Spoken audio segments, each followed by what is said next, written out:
Assalamualaikum warahmatullahi wabarakatuh. Halo teman-teman semua. Perkenalkan kami dari kelompok 8 yang beranggotakan 4 orang, yaitu ada Triputri Amanda sebagai pemateri ketiga, ada Melisa Haryanti sebagai pemateri kedua, ada Rindiani sebagai pemateri pertama, ada Putra Mardiansyah sebagai pemateri keempat. Dengan judul materi yaitu Perkembangan Anak Usia Sekolah Dasar. Selanjutnya, mari kita dengarkan penyampaian materi dari pemateri pertama yaitu Rindiani. Assalamualaikum warahmatullahi wabarakatuh. Perkenalkan, nama saya Rindiani.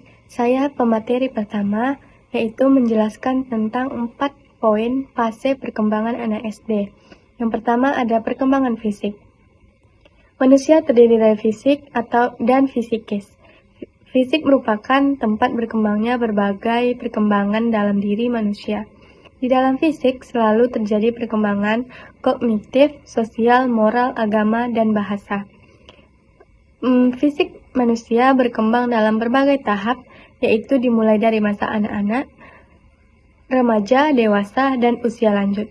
Secara garis besar, pertumbuhan dan perkembangan fisik peserta didik dapat dibagi menjadi 3 tahap.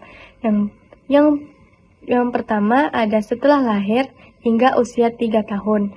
Kemudian tahap anak-anak hingga masa pubertas 3-10 tahun. Dan yang ketiga ada tahap pubertas 10-14 tahun. Dan yang terakhir ada tahap remaja usia 12 tahun sampai ke atas. Perkembangan yang kedua ada fase perkembangan motorik. Pada usia sekolah, perkembangan motorik anak lebih halus, lebih sempurna, dan terkoordinasi dengan baik. Seiring dengan bertambahnya berat badan dan kekuatan badan anak, anak-anak terlihat sudah mampu mengontrol dan mengkondisikan gerakan anggota tubuhnya seperti menggerakkan tangan dan kaki dengan baik. Yang ketiga ada perkembangan kognitif. Perkembangan kognitif adalah perkembangan kemampuan anak berpikir dengan penalaran yang semakin canggih, sehingga dengan bertambahnya usia, mulai dari anak bersifat alami kemudian memiliki ketertarikan terhadap dunia dan secara aktif mencari informasi yang dapat membantu mereka memahami dunia yang semakin maju. Perkembangan dan pembelajaran kognitif terjadi sebagai hasil dan proses yang saling melengkapi. Yang keempat ada perkembangan bahasa. Usia sekolah anak dalam tahap integrasi perkembangan mengatur dan mengadukan berbagai keterampilan perkembangan untuk menyesuaikan tugas yang semakin rumit. Salah satunya adalah perkembangan berbahasa. Perkembangan berbahasa pada dasarnya adalah kemampuan individu untuk berkomunikasi dipergunakan untuk menjalani relasi dengan orang lain, sehingga kita dapat merasa menjadi bagian dari lingkungan. Kemampuan berbahasa berkembang sepanjang masa di sekolah. Siswa semakin mampu memahami dan menginformasi yang dapat membantu mereka memahami dunia yang semakin maju. Perkembangan dan pembelajaran kognitif terjadi sebagai hasil dan proses yang saling melengkapi. Yang keempat ada perkembangan bahasa. Usia sekolah anak dalam tahap integrasi perkembangan mengatur dan mengadukan berbagai keterampilan perkembangan untuk menyesuaikan tugas yang semakin rumit. Salah satunya adalah perkembangan berbahasa. Perkembangan berbahasa pada dasarnya adalah kemampuan individu untuk berkomunikasi dipergunakan untuk menjalani relasi dengan orang lain, sehingga kita dapat merasa menjadi bagian dari lingkungan. Kemampuan berbahasa berkembang sepanjang masa di sekolah. Siswa semakin mampu memahami dan menginterpretasikan komunikasi baik secara lisan maupun tulisan.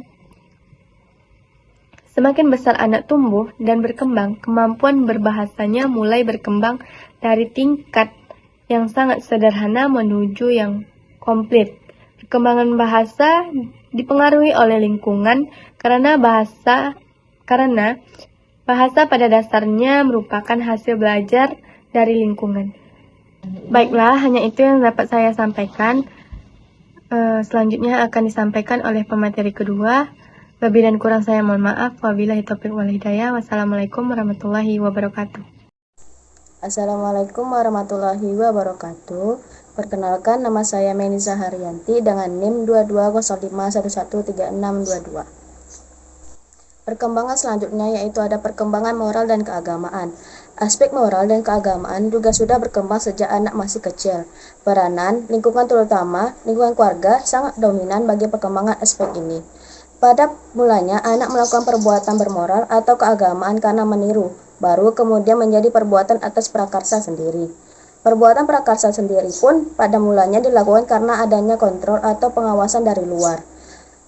Kemudian berkembang karena kontrol dari dalam atau dari dirinya sendiri. Tingkatan tertinggi dalam perkembangan moral adalah melakukan sesuatu perbuatan bermoral karena panggilan hati nurani, tanpa perintah, tanpa harapan akan sesuatu imbalan atau pujian.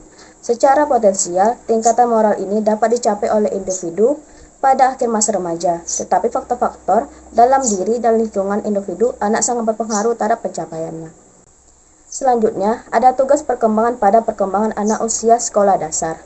Yang pertama, yaitu belajar keterampilan fisik yang dibutuhkan dalam bermain. Manusia terdiri dari fisik dan psikis. Fisik merupakan tempat berbagai perkembangan dalam diri manusia. Di dalam fisik selalu terjadi perkembangan kognitif, sosial, moral, agama, dan bahasa. Fisik manusia berkembang dalam beberapa tahapan, yaitu dimulai dari masa kanak-kanak, remaja, dewasa, dan usia lanjut.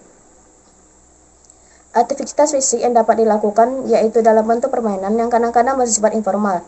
Permainan yang diatur sendiri oleh anak seperti permainan umpet-umpetan, di mana anak menggunakan keterampilan motornya. Di samping itu, anak-anak juga melibatkan diri dalam aktivitas permainan olahraga yang bersifat formal, seperti olahraga senam, berenang, atau permainan hoki. Jika diamati secara lebih dalam, memang terlihat bahwa pertumbuhan fisik mampu membentuk kepribadian anak dalam hal bersosialisasi dengan lingkungan sekitarnya. Selanjutnya ada pengembangan sikap terhadap diri sendiri sebagai individu yang sedang berkembang. Anak hendaknya mampu mengembangkan kebiasaan untuk hidup sehat dan melakukan berbagai kebiasaan untuk memelihara keselamatan, kesehatan, dan kebersihan diri sendiri. Anak telah tahu bahaya dan penderitaan yang dialami apabila ia bertingkah laku yang membahayakan kesehatan dirinya sendiri. Pengembangan sikap terhadap anak sekolah dasar yang masih pribadi, yang masih berkembang dapat dengan belajar membentuk sikap yang sehat terhadap diri sendiri sebagai makhluk biologis. Belajar bergaul dengan teman sebayanya, belajar memainkan peranan sesuai dengan jenis kelaminnya, mengembangkan kata hati, belajar memperoleh kebiasaan yang bersifat pribadi, mengembangkan sikap positif. Baiklah, selanjutnya saya akan menjelaskan poin ketiga, keempat, dan kelima mengenai tugas perkembangan pada perkembangan anak usia sekolah dasar. Yang ketiga yaitu belajar bergaul dengan teman sebaya. Setiap anak tumbuh dan berkembang dalam dunia sebayanya yang memiliki keterlibatan dengan teman sekolah, teman bermain, teman di lingkungan rumah, dan teman perkumpulan sosialnya. Anak hendaknya mampu membina keakraban dengan orang lain di luar lingkungan keluarga. Anak juga mampu menguasai pola pergaulan yang penuh kasih sayang, keramahan, dan memahami perasaan orang lain, khususnya teman sebaya. Sifat suka menolong, bertenggang rasa, dan jujur perlu dipelajari anak. Dengan masuknya anak ke sekolah, akan menuntut anak untuk melakukan interaksi sosial dengan teman sebaya, khususnya anak usia sekolah dasar. Fungsi bergaul dengan sebaya itu terbagi menjadi 6, yaitu yang pertama mengajarkan kebudayaan. Dalam per grup diajarkan kebudayaan yang berada di tempat itu. Misalnya orang luar negeri yang masuk ke Indonesia dan memiliki teman sebayanya di Indonesia, maka temannya itu akan mengajarkan kebudayaan Indonesia. Lalu yang kedua, mengajarkan mobilitas sosial. Mobilitas sosial adalah perubahan status yang lain.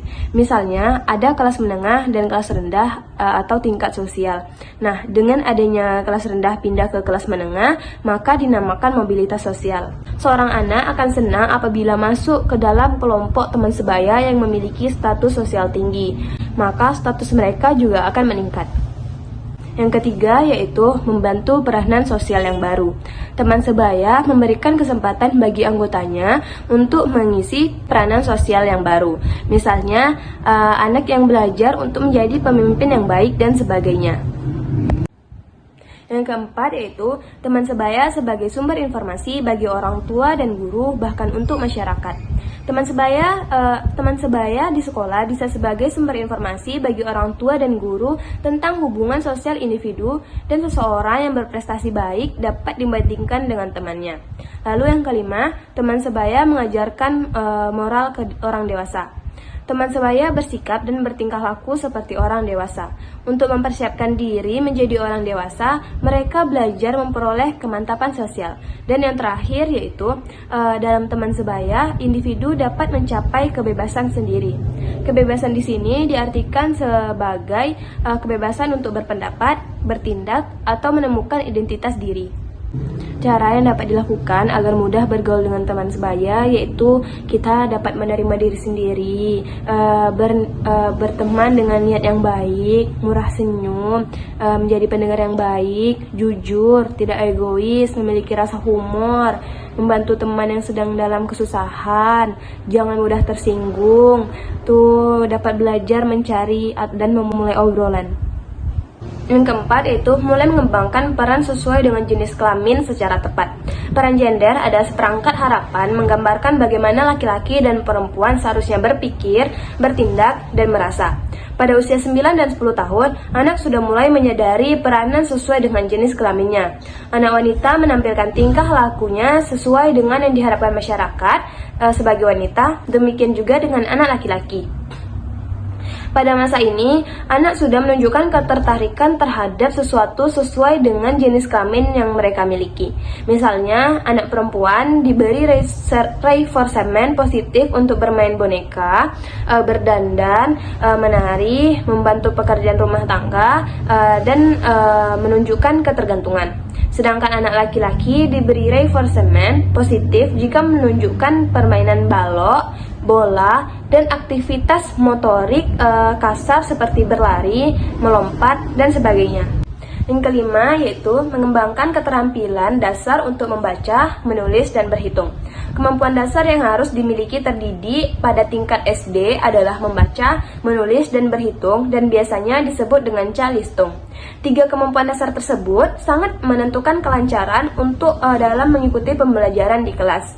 Membaca, menulis, dan berhitung merupakan salah satu aktivitas yang paling penting dalam hidup dan dapat dikatakan bahwa semua proses belajar didasarkan pada kemampuan membaca, yaitu memahami. Calistung adalah tahapan dasar orang bisa mengenal huruf dan angka. Dengan membaca, orang akan mudah untuk menyerap informasi. Dengan menulis, akan melatih kemampuan motorik halus di sekitar tangan dan jari.